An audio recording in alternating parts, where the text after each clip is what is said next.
Welcome back, travelers, to The Planeswalker's Tome, your portal to the realms of Magic the Gathering.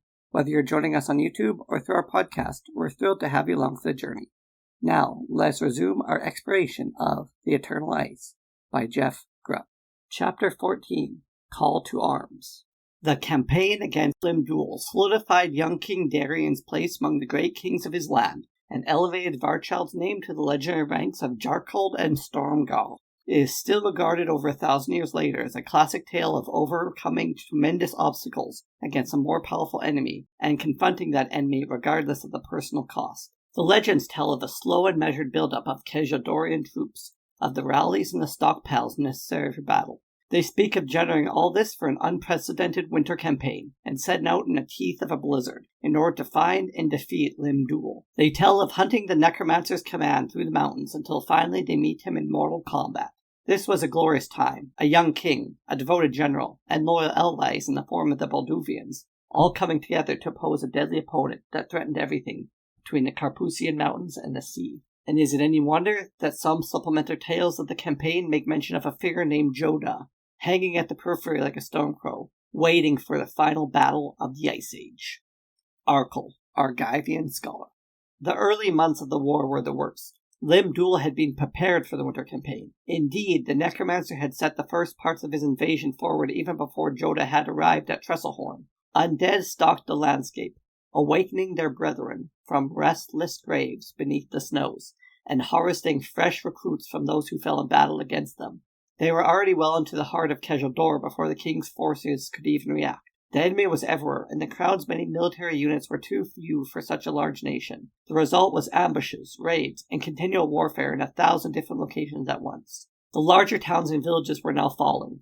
Brayway to the north was put to the torch. The population of Jarka disappeared one snowy evening without a trace. A platoon of Sky Knights was found frozen in a great block of ice near the sacked town of Freyta, and Mikkel, a few days' journeys from Krov itself, was assaulted on the Feast of Krov, and repelled only by the devotion of its priest and some traveling druids. The first few months were a concerted effort not to react to every assault and raid, but to gather and train the forces. In the meantime, the forces of Limdul roamed the landscape, and even the most land-loyal of the Kejadoran farmers were forced to abandon their farms, and pull back to the safety of the walled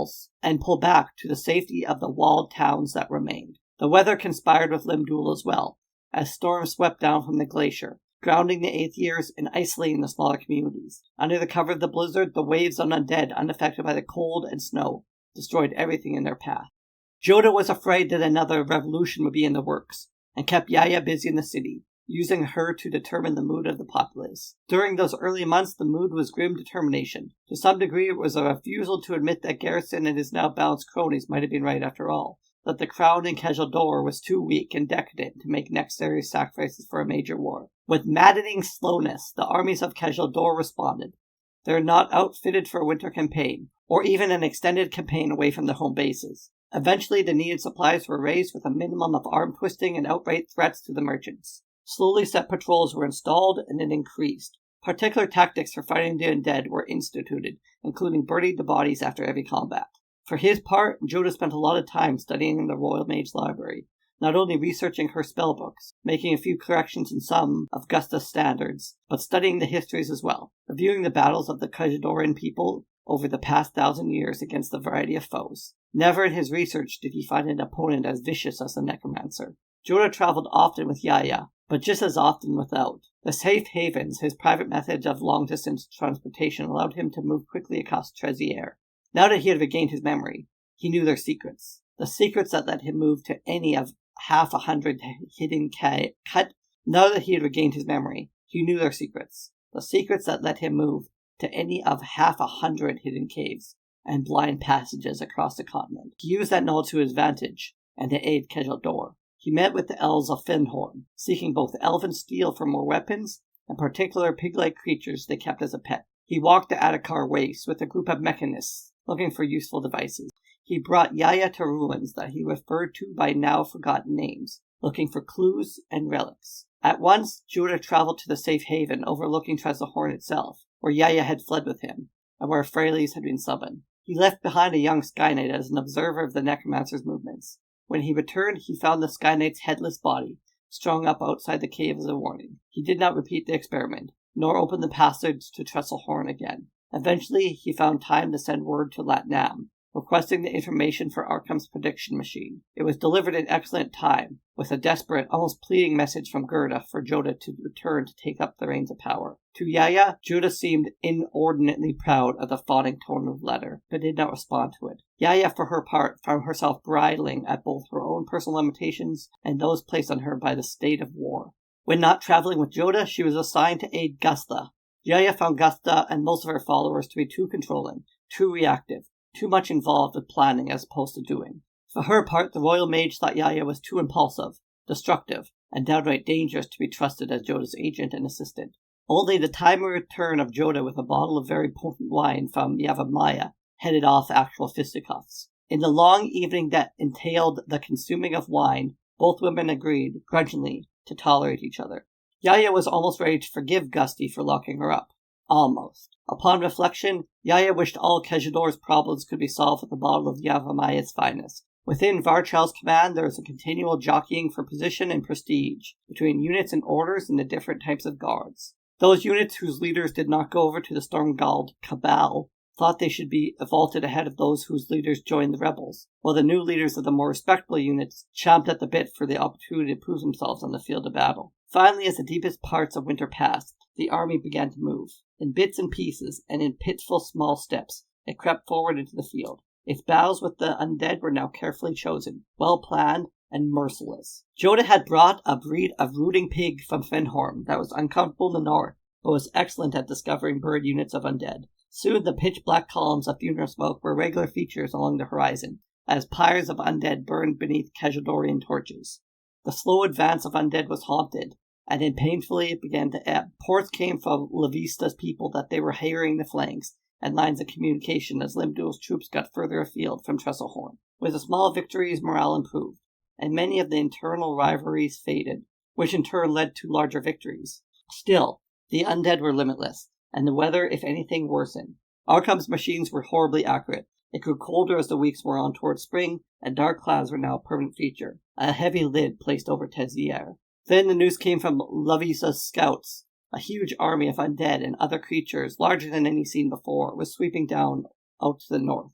Limdul was massing for a great final assault, probably in one of the major cities of Kejaldor. Even strengthened and properly outfitted, the kingdom could not protect all three of its northern cities, Kajald, Krav, and Soldev, from such an attack.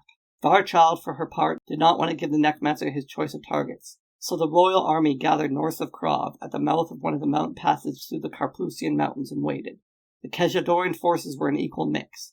The various holy orders and guard units from every city made up the bulk of their forces. The Sky Knights flew continual reconnaissance over the pass. A few horse units arrived from the far eastern coast, mounted on their broad-footed, ivory-flanked Hipparians. Gesta had primed her available mages with what battle spells would be most useful, and assigned them to the various units.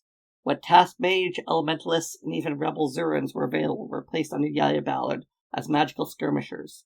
The Soldevi mechanists turned out as well, their devices piping steam and mounted on lightweight sledges.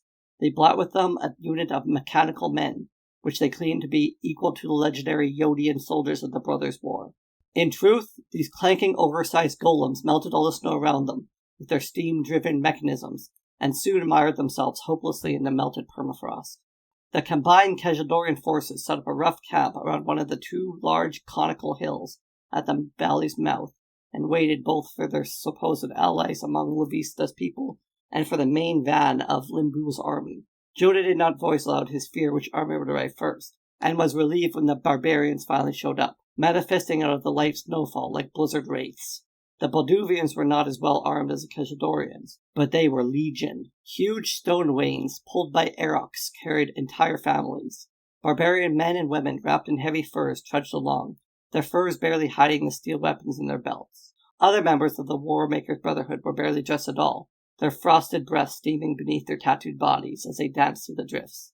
Shamans arrived with their portable shrines, mounted on thick-wheeled wagons, pulled by tame mastodons in ornate harnesses. Lavisa Cold Eyes herself arrived in a metallic sled pulled by two pygmy allosauruses, bipedal lizards that had adapted to the cold with hot, steaming blood in their veins. Lavisa made her camp on the lower hill. and the attendant tribes crouched around her great tent like a snow serpent protecting its eggs. Almost immediately there was a conflict between the two groups.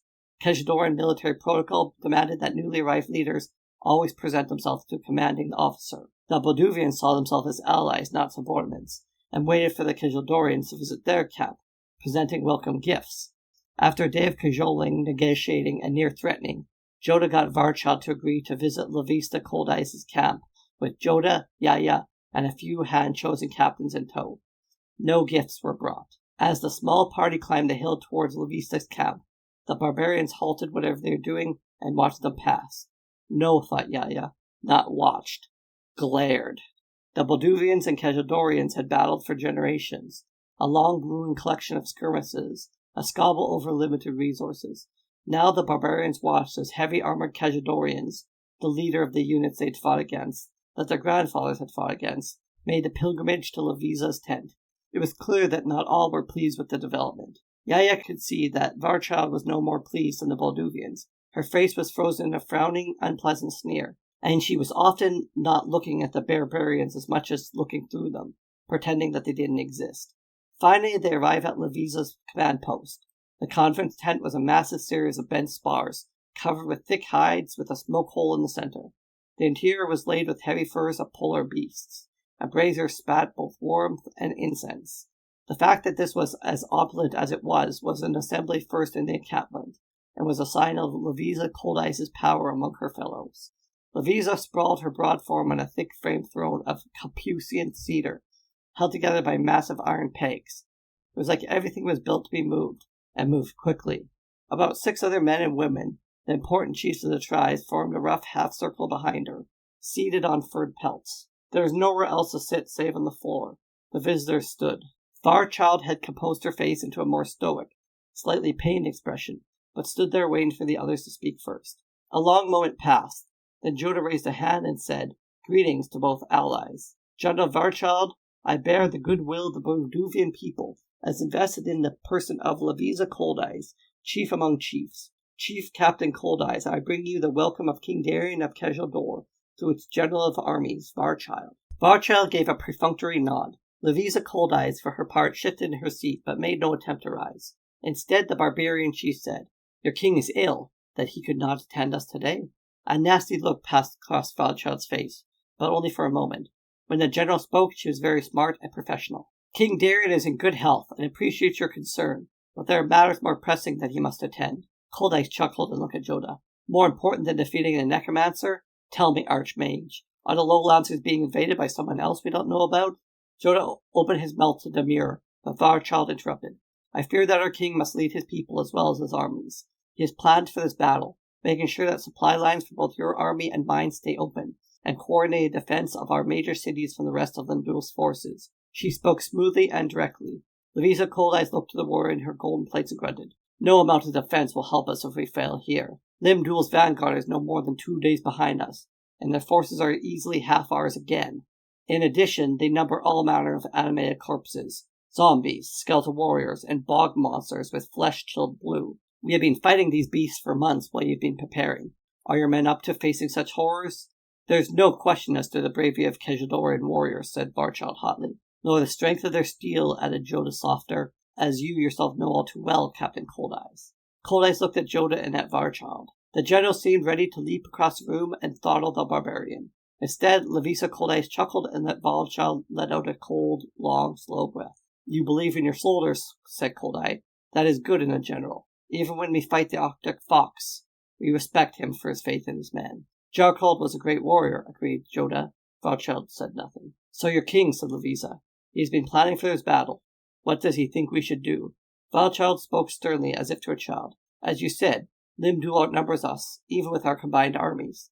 The plan is to bottle him up, and only let him fight with a part of that army. That is why we're at the base of the pass. We will stop him here, bring as many troops as we can in a larger arc around his forces. It will be heavy cutting, but we should be able to break his lines." Coldice seemed to ignore Varchild's tone. Concentrating on her words, she nodded. Varchild continued. "The other limitation was the necromancer's forces is that they are too organized. All power flows from the top. Everyone is under the direct orders of Limdul. Unlike us," said the barbarian, allowing herself a wolfish grin. Several of the other chieftains chuckled as well, and even a few of Keshadorian attendants smiled. Valchild remained intense, but her tone softened slightly. The plan is to put the main body of wizards behind the center of her line, and use them, along with that body, to punch a hole in Limdul's center, both dividing his troops and allowing us to reach Limdul himself. Like a crane piercing the shell of a crab with its beak to reach the sweet meat inside, said Cold Eyes. The idea is to force Limdul to flee, leaving his army unable to cope and making them vulnerable, said Varchild. Or to cut him down, again Cold Eyes flashed a wolfish grin, and disrupt his army that way. If successful, yes, said Varchild, her eyes gleaming. On that point, both women were in agreement. Lavisa Cold Eyes leaned back in her chair and stroked her chin. A good plan. One worthy of a Balduvian. Of course, our finest warriors will be in the center, to protect your spellcasters. Varchild frowned. No, we need trained soldiers to take the brunt of the necromancer's assault and fling it back. Keshadorians will be at the central line. Your forces will be assigned to the flanks, to contain Limdul's zombies while we push forward.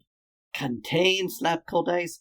We can do more than just contain. We are the blood of the Balduvians. We have fought glaciers and won. We need trained men-at-arms in the center, snarled Varchild, not some untrained primitive rabble. Our primitive rabble has been putting your trained soldiers to flight since before your grandmother's grandmother, shouted Cold Eyes. Only when you fought from ambush like cowards, snapped Varchild.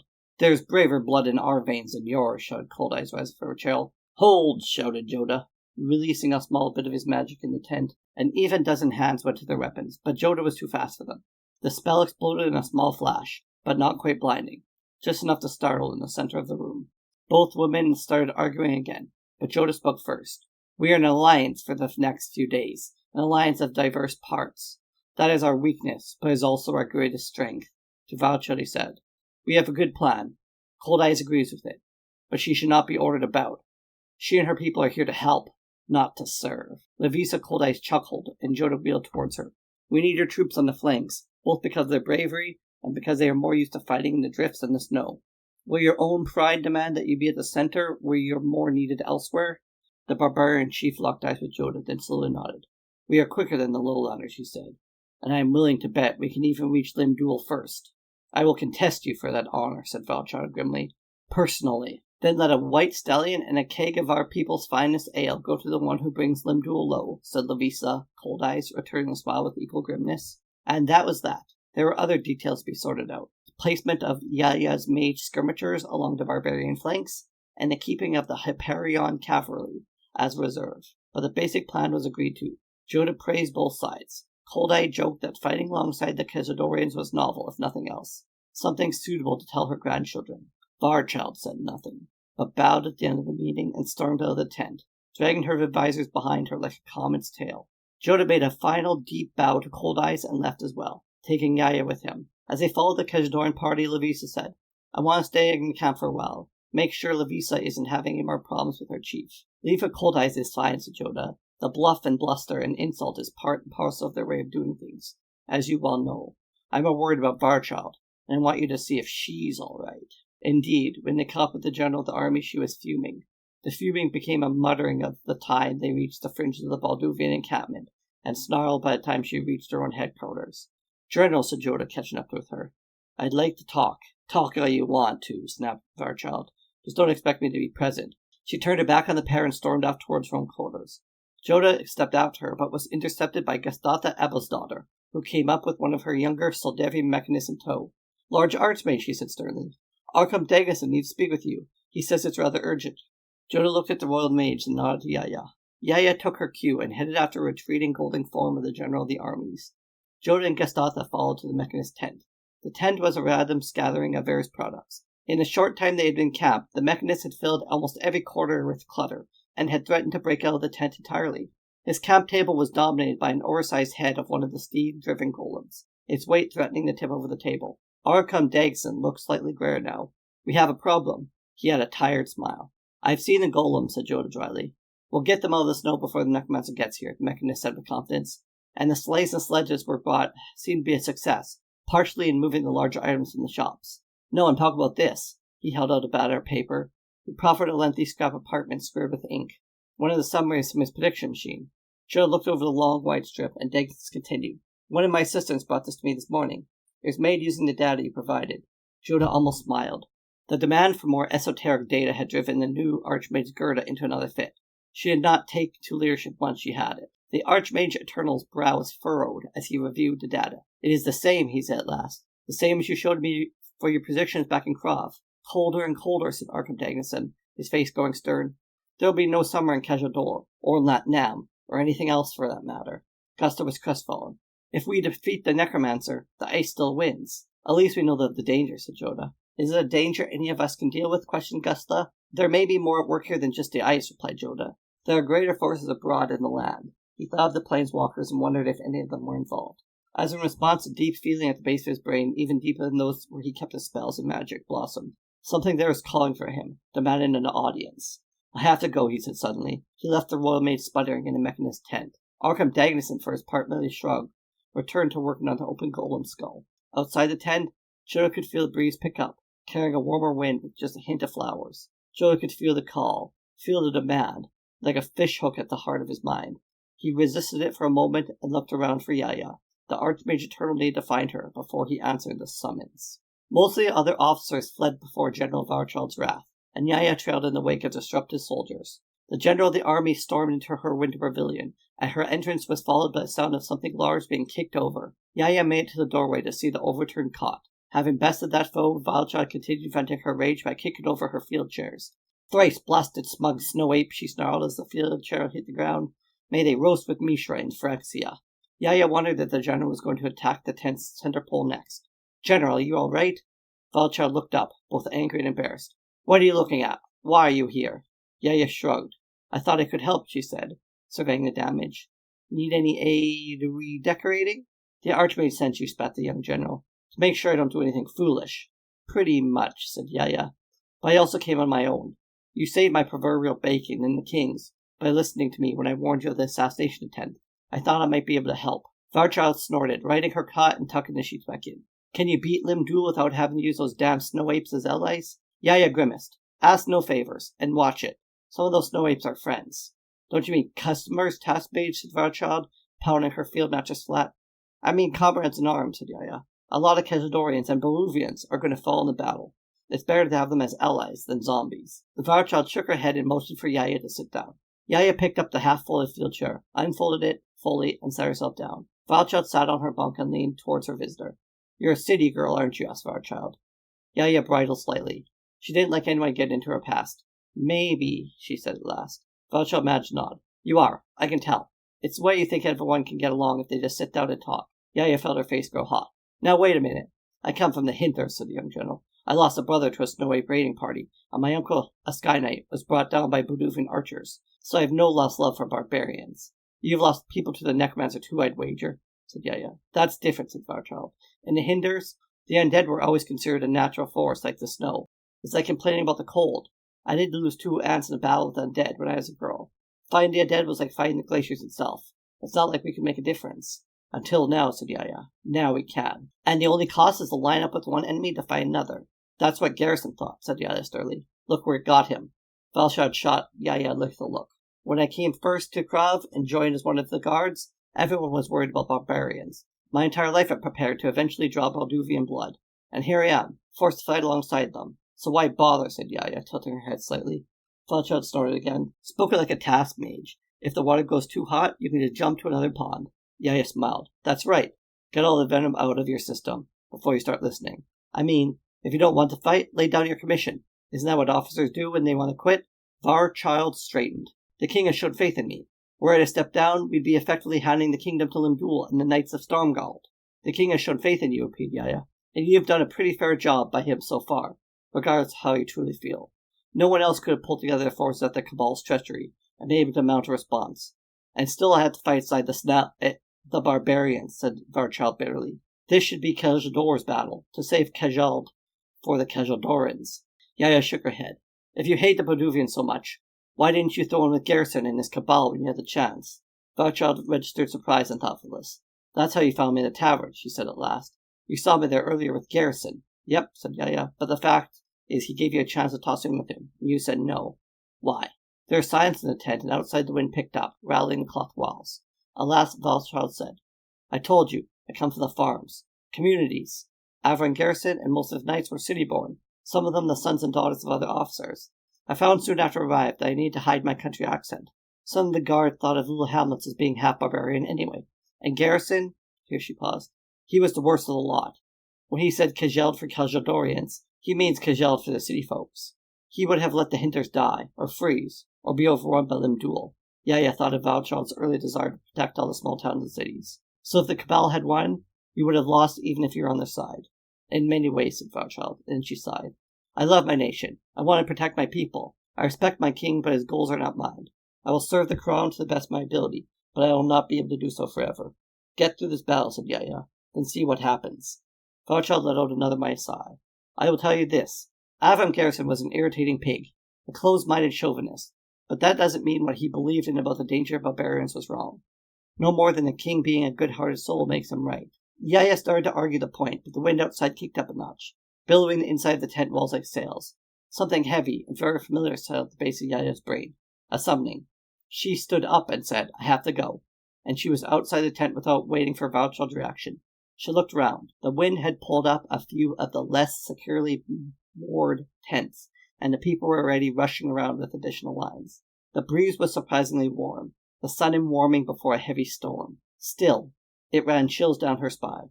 Jodah ran up, the wind snatching in his cloak and jacket. Come on, he said. Where? She asked. South, said Jodah. Away from the pass. Can't you feel it? Yaya paused for the moment, and she could feel it. The calling. The demanding. She followed Jodah as they fled the camp for the south. There was a third hillock, smaller than the other two, taken by the armies and as such ignored. They climbed the sides of the tor and found her at the top, sitting cross-legged, floating in the air. It's about time you responded, said Freyles. I am glad you could make it. It is now time for bargains to be fulfilled. This concludes Chapter 14 of our saga. If you enjoyed the tale so far, don't forget to like, subscribe, and follow us on both YouTube and your favorite podcast platform. Your support means the world to us. Until next time, may your adventures be as boundless as the plains themselves. Thank you for listening.